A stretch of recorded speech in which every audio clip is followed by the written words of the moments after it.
अस्सलाम वालेकुम बेटा, कैसे हैं आप सब? उम्मीद है सब खैरियत से ही होंगे। अच्छा बेटा, हमारा चैप्टर 13 चल रहा था, थर्मल फिज़िक्स। हमने 3-4 टॉपिक कवर कर लिए हैं। उम्मीद है आपको सारे समझ भी आए होंगे और साथ साथ बेटा आप अपने नोट्स भी प्रिपेयर करते जाएं, ठीक है बेटा। आज का जो टॉपिक है ना हमारा, वो है average translational kinetic energy of gas, ठीक है। यानी हमें आज क्या निकालना है, काइनेटिक एनर्जी कैलकुलेट करनी है गैस की। बेटा देखिए, सिंपल सी बात है, जो हम पिछले 2-3 लेक्चर से हम एक ही बात पढ़ रहे हैं गैसेस के बारे में। ऐसे ही है, होता क्या है, देखिए मेरे पास एक कंटेनर है, क्यूब कह लें, कंटेनर कह लें, जो आपको अच्छा लग रहा है। इसमें कोई भी गैस फिल्ड है। अगर कोई गैस है तो आपको पता है उस गैस के ये जो पार्टिकल्स हैं ये रैंडम मोशन में होते हैं, ठीक है। इनके जो रैंडम मोशन है उससे होता क्या, आपको पता है, ये एक मॉलिक्यूल की अगर मैं मिसाल लेती हूँ, ये जा रहा है, आपको पता है जब ये जाएगा कि दूसरे मॉलिक्यूल के साथ जाके टकराएगा, ये दूसरा मॉलिक्यूल किसी तीसरे के साथ जाके टकराएगा, और जब जब कुलयन होती है, मैंने आपको बताया मोमेंटम एनर्जी दोनों ही ट्रांसफ़र हो जाते हैं। ऐसे ही है, तो कुलयन के दौरान होता क्या है, जब कुलयन होती है ना, तो सिर्फ आपस में ही नहीं बल्कि वॉल ऑफ कंटेनर के साथ भी कुलयन हो जाती है और होती है, ठीक है ना। इन सब की वजह से क्या होता है, प्रेशर इंक्रीज़ हो जाता है। अंदर का जो प्रेशर है ना वो क्या होता है, इंक्रीज़ हो जाता है, ठीक है। तो बेटा हम लिख लेते हैं इन्हीं बातों को, ये सारी बातें अब आपको ना रट जानी चाहिए, ठीक है ना, अभी आपने बातें भूलनी नहीं है। Molecules of gas are in random motion and collide with the walls of container. These collisions produce pressure, ठीक हो गया बेटा। असल में आज का जो टॉपिक है वो थोड़ा सा डेरिवेशन बेस्ड है, ठीक है। हम देखते हैं काइनेटिक एनर्जी की किस तरह से हमारे पास इक्वेशन निकल सकती है। देखिए आपने एक इक्वेशन पढ़ी जो last previous pressure of a gas में पढ़ी, ठीक है, याद है किसी को? लिख लेते हैं, we know about kinetic theory and gas law. क्या था भला, जल्दी बताएं। वो हमने पढ़ा था PV is equal to 1/3 NM average V square, equation 1 बोलते हैं इसको, ऐसे ही पढ़ा था। इसके बाद बेटा आपने पढ़ी थी ideal gas equation, ideal gas equation क्या थी बेटा वो? हाँ जी, वो थी PV is equal to nRT। बेटा इसे इक्वेशन 2 बोलते हैं। आप देख रहे हैं दोनों की लेफ्ट हैंड साइड पे PV है, तो बेटा अगर जब दोनों की लेफ्ट हैंड साइड पे PV है तो हम क्या करते हैं, दोनों इक्वेशंस को कंपेयर कर लेते हैं, ठीक है ना। कंपेयरिंग इक्वेशन 1 एंड 2 कंपेयर करेंगे तो हमारे पास क्या रिजल्ट आएगा, ये आ जाएगा 1/3 NM V square average is equal to nRT। ऐसे ही है बेटा। ये छोटा n आपने देखा है, कल भी पढ़ा था हमने, छोटा n किसके इक्वल होता है, capital N over Avogadro's number. Put कर देते हैं इधर, 1/3 NM V square capital N over Avogadro's number RT। Capital N इधर भी है, कैपिटल N इधर भी है, दोनों कैंसिल आउट हो गए जी, बिल्कुल हो गए। आगे जो बच गया वो हम लिख लेते हैं। क्या बचा हमारे पास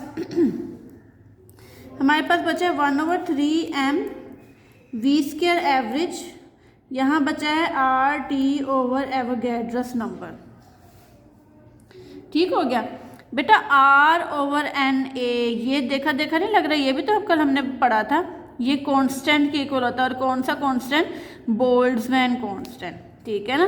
तो B फॉर बॉल और K मतलब कांस्टेंट, बोल्ट्जमैन कांस्टेंट, ठीक है। इसकी जगह मैं रिप्लेस कर देती हूँ ये वैल्यू mv² kBT। बेटा 3 डिवाइड हो रहा है यहाँ पे, उधर जाके क्या हो जाएगा मल्टीप्लाई, ये हो जाएगा mv² average is equal to 3 kBT। बेटा यहाँ तक तो बेहतर हो गई है हमारी इक्वेशन। देखें mv², थोड़ा सा जाना पहचाना लग रहा है, अगर ये होता हाफ mv² तो ये तो काइनेटिक एनर्जी का फॉर्मूला था, और मुझे आज निकालने भी क्या है काइनेटिक एनर्जी। इसका मतलब मुझे इसको थोड़ा सा सेट करना पड़ेगा, सिर्फ क्या नहीं है बस 1/2 नहीं है। तो ऐसे करते हैं मल्टीप्लाई एंड डिवाइड करवा लेते हैं 1/2 से, multiplying and dividing by 1/2 on both side. बेटा दोनों तरफ करवाएंगे, आपको पता है जो काम एक तरफ करते हैं वो फिर दोनों तरफ ही करते हैं जी। अगर इस इक्वेशन को करवाऊँ तो ये हो जाएगा 1/2 mv² एवरेज, और ये हो जाएगा 3 kBT/2। 2 से इधर भी डिवाइड करवा दिया, 2 से इधर भी डिवाइड करवा दिया, ऐसे ही है। ये क्या बन गया, ये तो बन गई ना आपकी काइनेटिक एनर्जी, लेकिन इसमें एवरेज है तो फिर ये भी एवरेज काइनेटिक एनर्जी बन गई, इक्वल टू 3/2 kBT। बेटा अब ध्यान से नोट करें, 3/2 क्या है कांस्टेंट, ऐसे ही है। KB क्या है, इसको आप बोलते हैं बोल्ट्जमैन कांस्टेंट। इसकी भी वैल्यू फिक्स है, याद है क्या वैल्यू है इसकी, 1.38 × 10⁻23 जॉल पर केल्विन। ये भूलना नहीं, कल भी मैंने आपको बताई थी। बेटा जब दोनों ही कांस्टेंट है तो फिर बचा क्या T, तो मैं ऐसे कह सकती हूँ काइनेटिक एनर्जी डायरेक्टली प्रोपोर्शनल है टेम्परेचर के, ठीक है। उसने पूछा था ना कि काइनेटिक एनर्जी का, तो आपने देखें एक रिलेशन बता दिया कि काइनेटिक एनर्जी क्या है, प्रोपोर्शनल है टेम्परेचर के, ठीक है। आप इसको ना ऐसा रिजल्ट भी लिख सकते हैं, average kinetic energy of gas molecule is directly proportional to absolute temperature. ठीक हो गया बेटा, ये आपका रिजल्ट भी बन जाएगा, ये आपका MCQ के लिए हो जाएगा, ठीक है। बेटा आगे इसी का हमने रूट मीन स्क्वायर वैल्यू भी निकालनी है। देखिए रूट का मतलब क्या है R, ठीक है, मीन का मतलब क्या हो गया M, और स्क्वायर का मतलब क्या हो गया S। इसका मतलब मुझे निकालना है VRMS, ठीक हो गया, बहुत सिंपल है। देखें एवरेज है ना, मीन कह लें एवरेज कह लें एक ही बात है, और वो क्या है V², स्क्वायर और मीन तो हो गया, स्क्वायर और मीन तो हो गया, क्या रह गया रूट। बस आपने क्या करना है इसके ऊपर स्क्वायर रूट लगा देना, सिंपल। अब आपको क्या चाहिए, आपको इस V² एवरेज की वैल्यू चाहिए, ये तो अगर आप इस तरह से कैलकुलेट कर लेते हैं वही आपका VRMS कहलाएगा। अभी पीछे जो हमने रिलेशन पढ़ा था ना, अभी हमने पढ़ा है 1/3 mv² is equal to R/NAT, ऐसे ही था जी। बेटा अब हमने क्या निकालना है, इसमें क्या निकालना है, V² निकालना है, ठीक है। ध्यान दीजिएगा, मैं 3 को उधर ले जाऊँ, ले जाते हैं, क्या बचेगा mv² is equal to 3RT/NA, बिल्कुल ठीक। इधर ना M भी एक्स्ट्रा है क्योंकि मुझे तो ये चाहिए सिर्फ, M एक्स्ट्रा तो फिर M को नीचे ला के डिवाइड कर देते हैं, ठीक है। ये हो जाएगा V² 3RT/NA, साथ में M भी आ जाएगा, ठीक हो गया। बेटा अब मुझे क्या चाहिए, स्क्वायर रूट चाहिए, तो फिर ऐसा करते हैं बोथ साइड स्क्वायर रूट ले लेते हैं ना, स्क्वायर रूट ले लेते हैं, ये बोथ साइड ले लिया। अब ध्यान से देखिए ये किसके इक्वल है, ये तो VRMS के इक्वल है, लिख लेते हैं, ये है VRMS is equal to square root 3RT/MN Avogadro's number. और आपको एक और बात पता है, R/NA किसके इक्वल होता है, R/NA इक्वल होता है बोल्ट्जमैन कांस्टेंट के, उसकी जगह उसकी वैल्यू लिख देते हैं, VRMS is equal to square root 3 kBT/M। तो ये हमारे पास क्या आ गया बेटा, ये आ गई हमारे पास रूट मीन स्क्वायर वैल्यू, इसको आप हाईलाइट भी कर लें। ठीक हो गया बेटा। आगे ना छोटी सी आपके ना एक एग्जांपल के तौर पे कह लें या एक आपको करके दिखाया हुआ है ताकि आपके एमसीक्यूज क्लियर हो जाएं।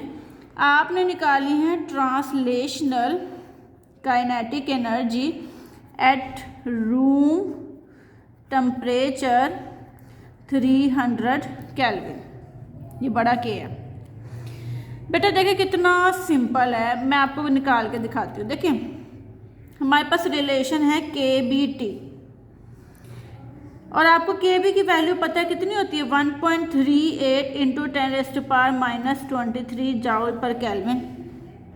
और टेम्परेचर अब आप कितना ले रहे हैं, 300 केल्विन।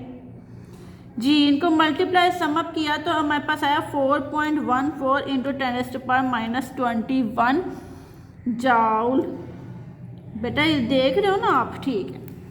अब बेटा ध्यान दें, जाउल जो है ना एक बिगर यूनिट है, बिगर यूनिट है। वैल्यू देख रहे हो, वैल्यू वेरी स्मॉल है, माइनस में ना, माइनस में -21, इसका मतलब बहुत छोटी वैल्यू।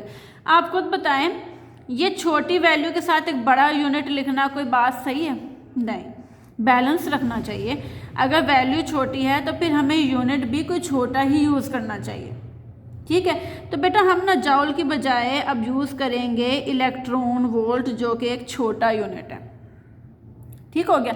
अब इलेक्ट्रॉन वोल्ट कैसे लिखेंगे, तो हमने सिंपल क्या करना है, के बी की ये वैल्यू हमें जाउल में पता थी, जाउल पर केल्विन में।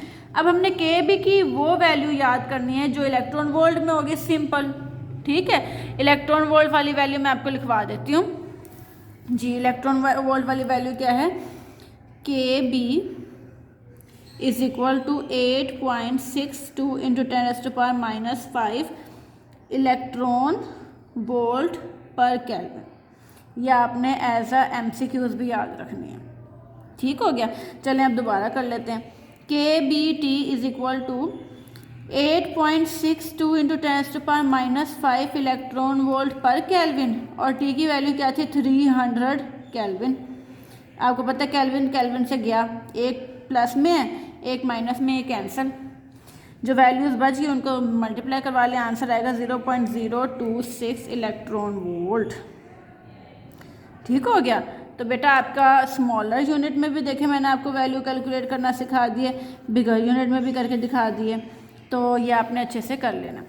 ठीक है बेटा। लास्ट जो हमारा एक पॉइंट है छोटा सा, वो है डेली लाइफ एग्जाम्पल्स। ठीक है, तो पहली एग्जाम्पल है पॉपकॉर्न की, और दूसरी जो एग्जाम्पल है वो है कार टायर। ठीक है, कार्स टायर या टायर ऑफ अ कार कह लें। बेटा देखिए पॉपकॉर्न, वो कहते हैं मतलब कैसे अंदर कुलयन कैसे हो रही है, प्रेशर कैसे इंक्रीज होता है। देखें आपने पॉपकॉर्न जब बनाए हैं, आप क्या करते हैं, आप जो मतलब पॉपकॉर्न के बीज होते हैं, आप उसे क्या कहते हैं एक पैन में डालते हैं और टेम्परेचर प्रोवाइड कर देते हैं। ठीक हो गया। अब होता क्या, आप उसे लिड से कवर कर देते हैं। बेटा अब जब लिड से आप कवर कर देते हैं ना, तो अंदर बनती है स्टीम। ठीक है, उस स्टीम से क्या होती है, मॉलिक्यूल्स की आपस में कुलयन होती हैं, और उस कुलयन की वजह से काइनेटिक एनर्जी इंक्रीज हो जाती है।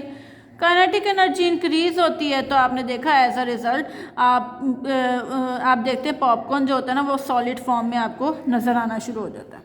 थोड़ी देर बाद जब आप टेम्परेचर ऑफ कर देते हैं, आप ईटेबल हो जाते हैं, वो खाने के लायक हो जाते हैं। ऐसे ही है। कार ऑफ अ टायर क्या है बेटा, आपको पता है जब गाड़ी का टायर होता है इसके अंदर हवा भरी होती है ना। जब ये रोड के साथ टकराता है तो फिर क्या होता है, अंदर के मॉलिक्यूल्स की कुलयन बढ़ जाती है। ठीक है ना, टायर थोड़ा सा दबता है और अंदर के मॉलिक्यूल की कुलयन इंक्रीज हो जाती है, और जब कुलयन इंक्रीज हो जाती है, कुलयन के इंक्रीज होने से काइनेटिक एनर्जी बढ़ जाती है, और काइनेटिक एनर्जी बढ़ती है तो अंदर का प्रेशर भी इंक्रीज हो जाता है। ठीक हो गया। ये 2-3 आपने एग्जाम्पल बता देने। ठीक है, अच्छे से करना है बेटा। ये डेरिवेशन बेस्ड टॉपिक था, बहुत आसान था। अगर लॉन्ग आए तो भी आपने इसी तरह से अटैम्प्ट करना है, और शॉर्ट में कुछ छोटी छोटी चीज़ें पूछेगा तो आपको वो भी क्लियर हो जाएंगी। ठीक है, ओके बेटा, अल्लाह हाफिज़।